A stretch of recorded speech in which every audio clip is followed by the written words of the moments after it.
আমি থলুৱাভাৱে এই জবা ফুলটো প্ৰাকৃতিক সূচক হিচাপে এই বগা কাগজটো আমি এতিয়া লিটমাছ হিচাপে নীলা কাগজ বনাম। যেতিয়া আমি এইটো বনাম, এইটো ৰ'দত শুকাই দিয়াৰ পিছত ই সম্পূৰ্ণৰূপে নীলা লিটমাছ কাগজ তৈয়াৰ হৈ আহিব। ঠিক আছে, বনাই এবাৰ দেখুৱাচোন।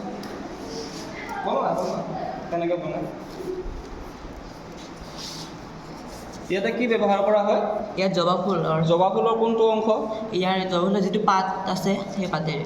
পাত নহয়, আচলতে পাহি বুলি কয়। পাহি। এই পাহি অংশটো ধৰিলে ইয়াতে কি হ'ব? নীলা লিটমাছ কাগজ প্ৰস্তুত হ'ব। আৰু এইখন আমি কি কৰিব লাগিব? এনেকৈ খোৱাৰ পিছত কিছু সময় ৰ'দত শুকাব দিব লাগিব। হৈছে?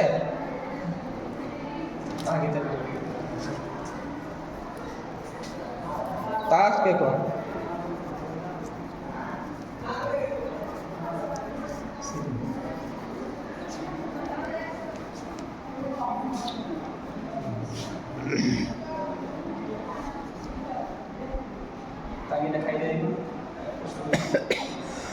এইখন আমি জবা ফুলেৰে নীলা লিটমাছ কাগজ তৈয়াৰ কৰিছোঁ।